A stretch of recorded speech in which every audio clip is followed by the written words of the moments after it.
Magandang araw mga kaibigan. Ubusin ko lang muna ang ating dark chocolate.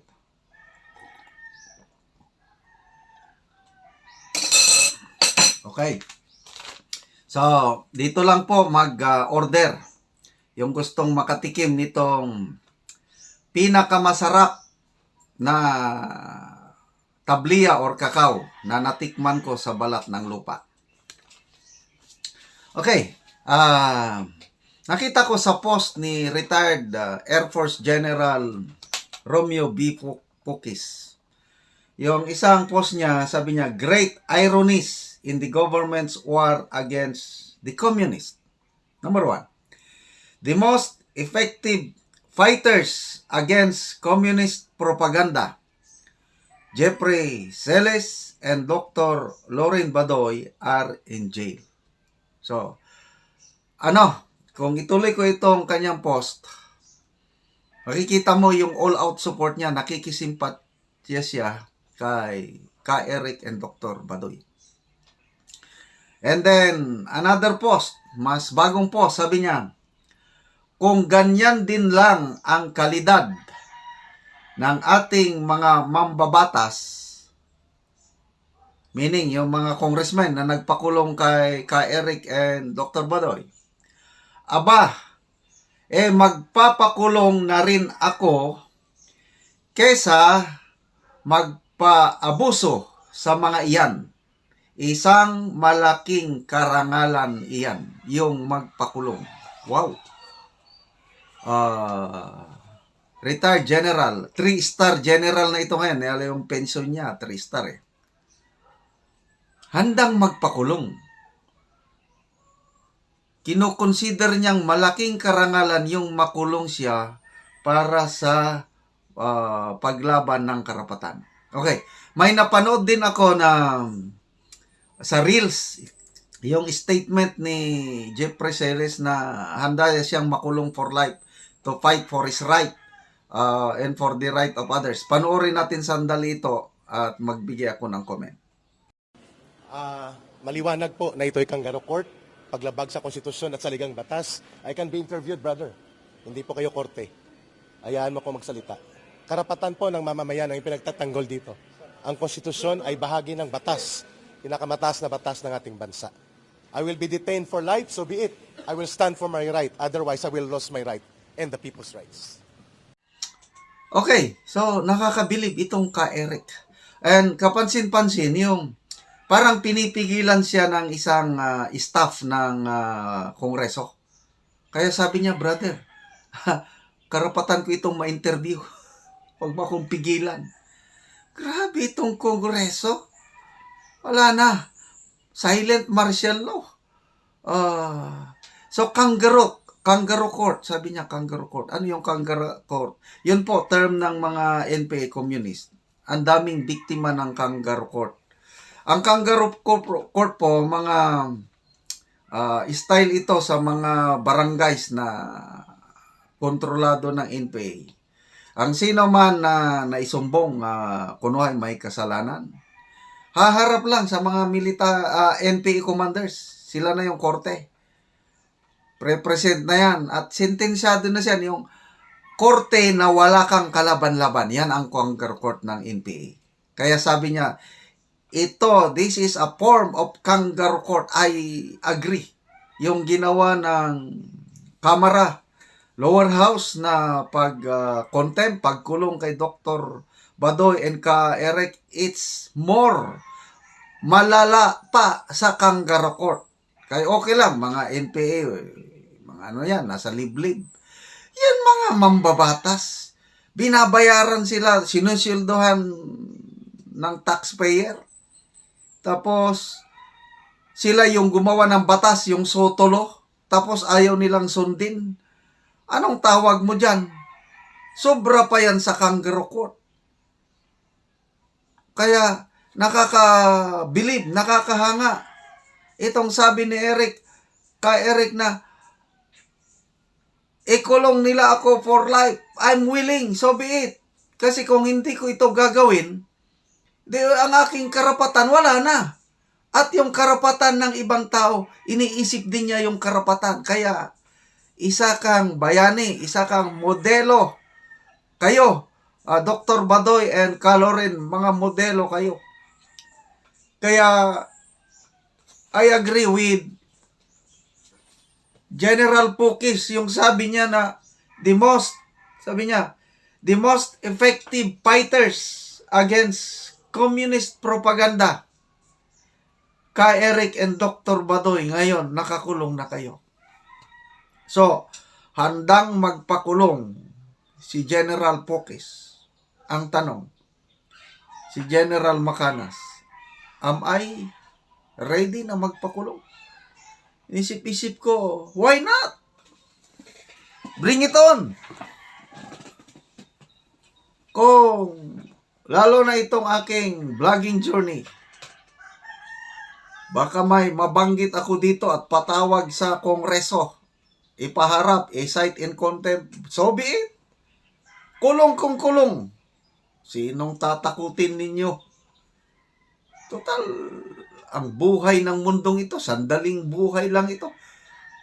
Mas mabuti na lang yung makulong ako na may ipinaglalaban kaysa yung mabuhay na walang karangalan. And by the way, speaking of kulong, naka-experience na po akong nakulong 2 beses nung kabataan ko. Kaya alam ko yung buhay kulungan. Alam ko yung buhay, makarelate ako yung hirap ni Ka Eric at Dr. Badoy ngayon. Lalo na't nag-hunger strike sila. So, hindi po ako takot makulong. It's an honor. And speaking of kulong, meron pong 2 klase ng kulungan. Physical na kulungan, yung nagkasala ka sa batas ng bansa, human laws, kaya makulong ka sa mga kulungan. Kaya lang, ang mas importante na i-share ko sa inyo is, meron ding spiritual na kulungan. Na ang babagsakan mo is, yun na. Kung hindi ka maka-get out yung spiritual na kulungan, bagsak mo, eternal condemnation in hell.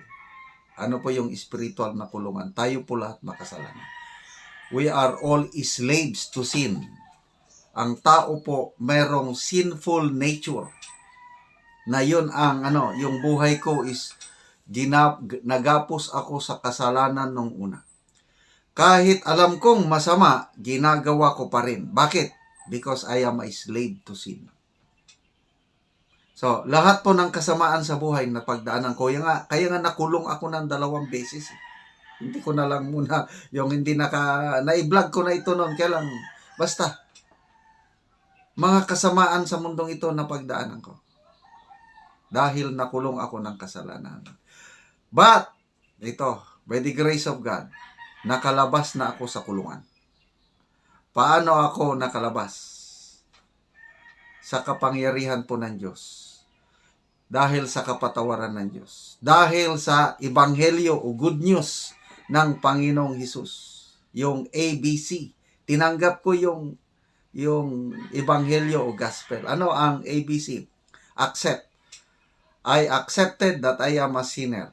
At humingi ako ng tulong sa Diyos para makalaya sa kasalanan. Then B. Believe. Naniwala ako na namatay at nabuhay muli ang Panginoong Hesus para sa kapatawaran ng aking kasalanan. I repented of these sins. And as I repented, yung heartfelt repentance, number C, commit. I surrendered my life to the Lordship of Jesus Christ. Sabi ko, Panginoon, makasalanan po ako. Kahit ayokong gumawa ng kasalanan, nagagawa ko pa rin. Please help me para makaiwas sa kasalanan. Take control of this life every day. And yun na po, yung kapangyarihan ng Diyos, yun na ang, I am now a slave to God. Ang nagko-control na sa akin, ang Holy Spirit. Hindi na yung kasalanan. Ang kasalanan nasa labas na ng buhay ko, nanunokso na lang. But the power living in me is the power of the Holy Spirit. Yun na po. I can say no to sin. Nakalabas na po ako sa kulungan. Kaya kung ako, hindi na ako takot mamamatay. Itong physical. Kaya hindi rin ako takot makulong. So be it. Ano ba yung kulungan na yan? Rehas lang yan. But I have my Lord Jesus Christ in my life. I am happy. I am at peace with God. So be it kung anong mangyari sa akin itong vlogging journey ako ngayon. Basta I'm sure, because of the love of God, the love of Jesus Christ, kung ano man mangyari sa akin dito, I am assured of my eternal life in heaven. Yan po. Ang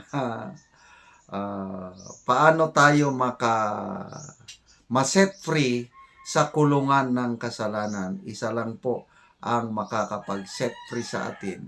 Walang iba kundi ang Panginoong Hesus. Tanggapin natin siya sa ating buhay. Okay, balik tayo dito sa kay Ka Eric at Dr. Badoy. Hanggang kailan kaya sila magtitiis?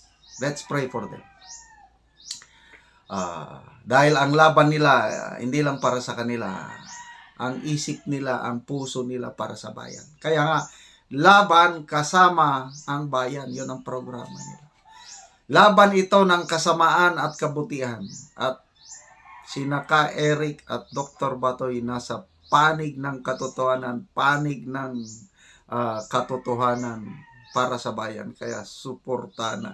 Salamat po, Sir General Romeo B. Pokis. Ituloy nyo ang inyong Facebook post. Nakaka-inspire po kayo.